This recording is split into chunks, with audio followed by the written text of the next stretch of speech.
Hello everybody, welcome back to the channel.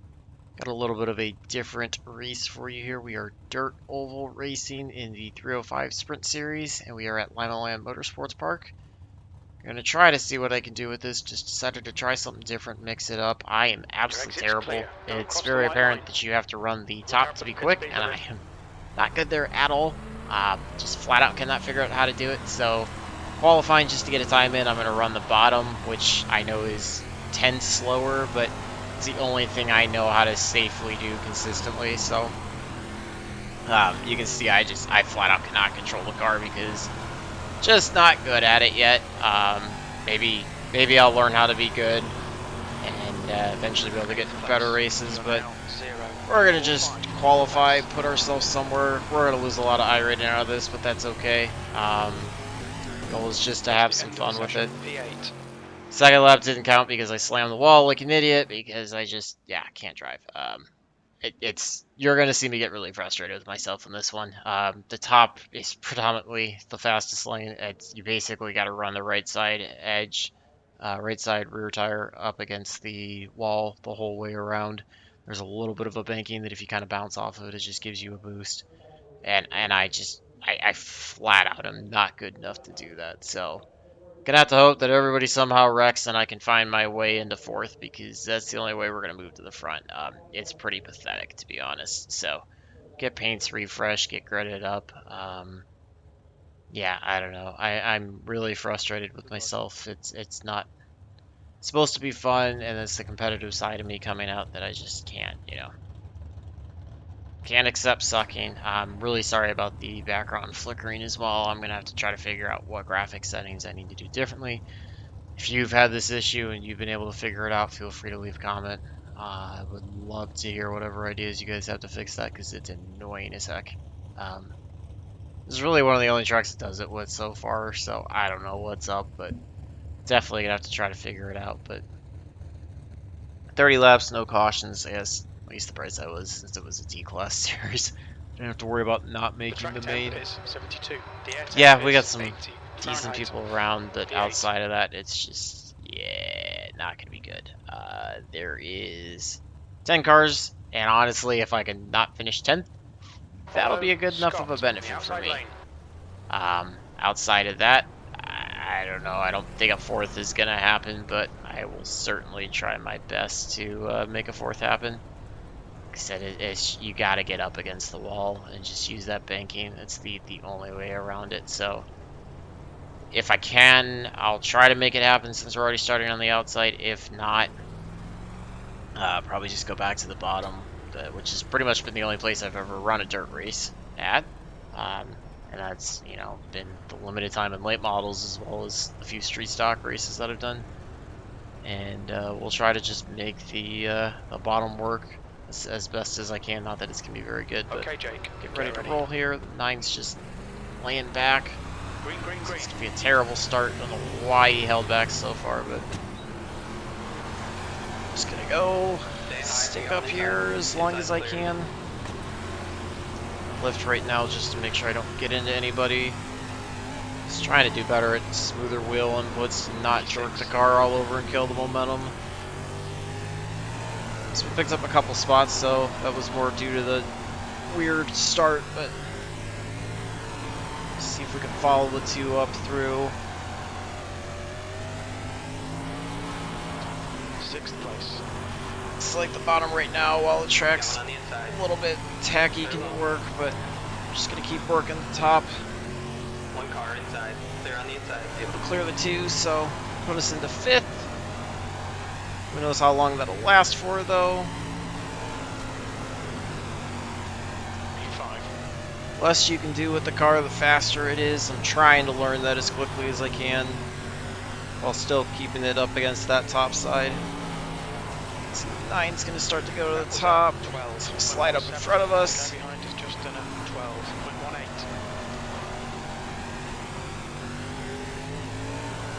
Nine's kind of falling back from the top 3. I kind of rotate in the center of 1 and 2, almost get into the 2. Kind of still did the same thing there in 3 and 4. If I can work the top well, I think we could get a run on the 9. Got one inside. Just have to try to be a little bit smoother. Inside the line, you got one. They're low.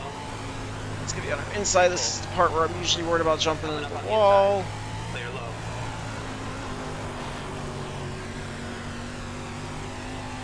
Just holding my breath, praying that I can keep it out of the wall, but up against that banking. Great, so we somehow got ourselves into 4th. This race can just end now because I'm not going to be holding on for another 20 laps. Fastest lap for Scott, 12.00. This is probably the most nervous I've been racing in quite a while. And it's not even like it's anything difficult. Still over-rotating off the corner, just really lucky that the 2's not driving very clean at all. Hope that those 2 get side by side so I can try to check out.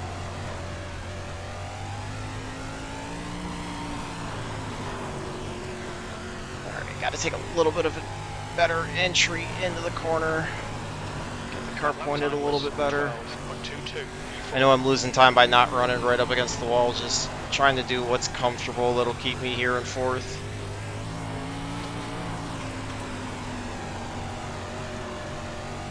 Running a little bit under where I should be, which is what's allowing the 2 to close back up and the 8 and the 1 to pull away, or the 8 and the 7, excuse me. 2 really gains a lot of time that time off of 4.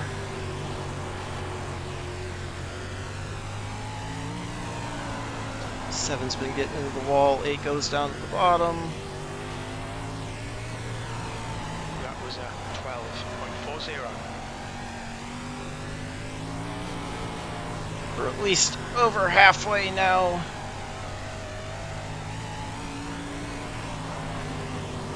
Just holding my breath till I can get the white flag.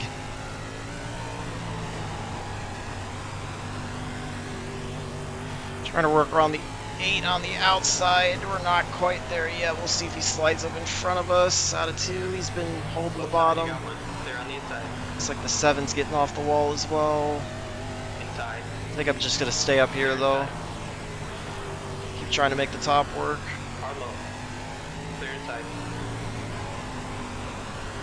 7 gets way loose in front of us. We're able to get by the 8, so that puts us in 3rd. And a lift for the 7. Just trying to stay off of him. It's kind of all over. We got 9 to go. Leaders checked out.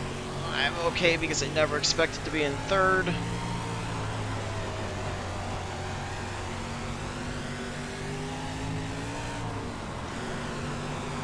Trying to stay off of 7, but stay in front of the 8. Got a big group of us right here, so could easily end up losing quite a few spots out of this. P3.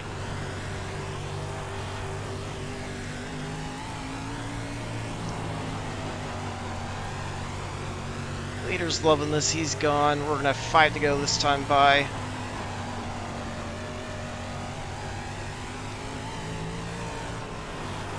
Looks like he's bouncing off the walls. 2 and 8 are running side by side. So he's going to try to dive it underneath us. He makes contact with us. I may have turned down, but he didn't give me much room.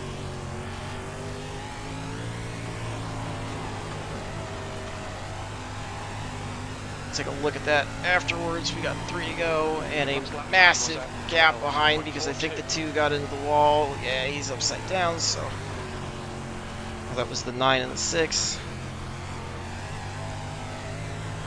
2 laps left. We're on for a podium here. 2 to go. I don't know who the 2's complaining about. We'll find out afterwards. If it's us, I don't think it was. 8 looks like he either blinked or hit the wall. Okay, Jake. To go. Keep it together. We're on the white flag. That was a 12.75. 9 was upside down, and I somehow bring it home in 3rd. Wow. Well done. Can breathe again. Yeah. By no means was the fastest car on the track, but that was certainly nuts. Yeah, how I was 3rd, I don't really know. Probably could have been quicker than the 7, just didn't want to get off the wall. avoid getting, you know, the 2 or the 8. Let's check and see what happened with the 2. I want to see things happen between us. I think I might be a few laps behind where it was.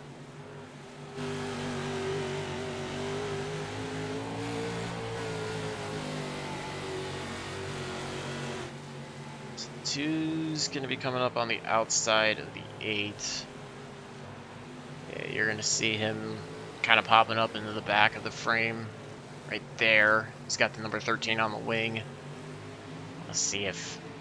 he was just ripping the top really well. Okay, so if that was the contact, I'm not really going to say that I did anything because he kind of slid up. Like, I was holding right up against the loose. So let's look at that and see.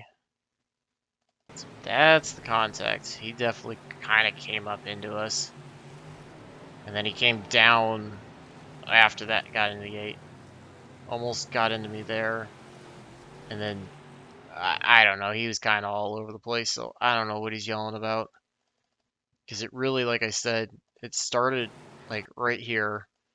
So you could see me running my right side up against the loose stuff, and he kind of tries to turn underneath, and then looks like a little bit of netcode, but kind of kicks down.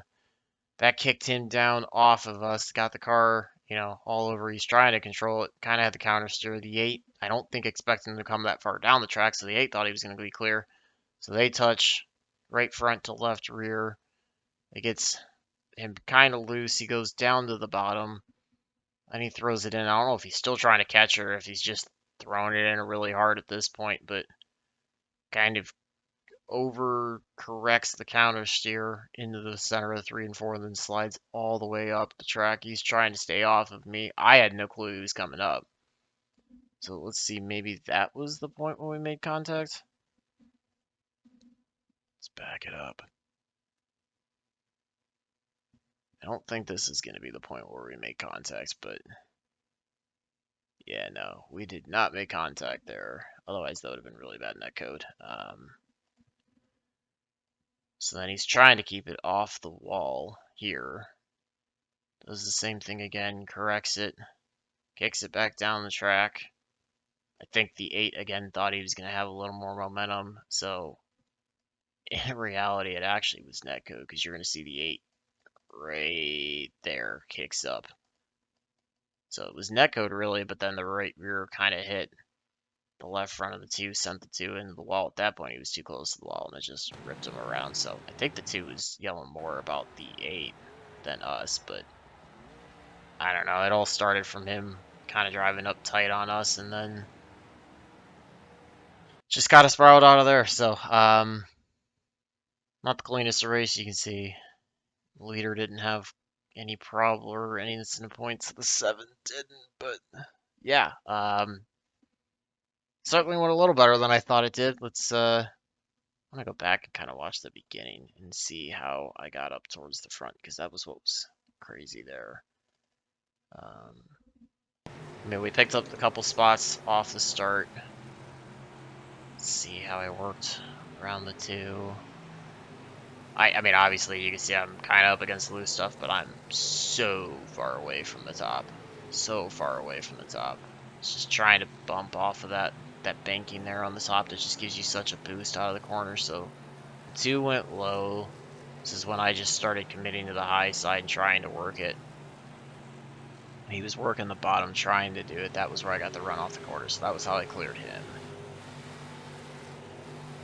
7 actually was in the lead for part of the race before the 3 got around him, so I guess that's pretty good for him to at least been in the lead. 2 bounced off the wall. 2 was giving me the benefit of that. I almost got myself into the wall there. This is the point when I was trying to get by the 9. Kind of just like looking at it from this view to see where it was at. I think I needed to have turned into the corner just a little bit more and then not rotated so much in the center, because I think that's where everybody was getting more momentum off of the corner compared to me. At least the 3 was. So yeah, the 9 was working to the bottom, thankfully, because that allowed me at this point to start closing up. And he was being really respectful, keeping it, quite a few lanes off the wall. So that's what allowed me to pull by him there.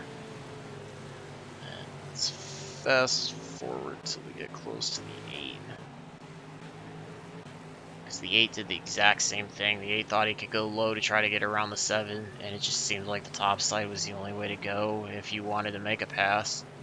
I mean, I think if you were clear, you could obviously run the bottom because you can see the 3 all the way up there as the leader running the bottom, but it just seemed like the outside was the only way to go. So, and this is the point where I sat behind the 7, so a lot better than I thought it would be. I mean, I got a long, long, long way to go to learn how to do this, but that certainly for me went a lot better than I thought it would be. So let's take a look at the results. Hopefully those should be something decently positive.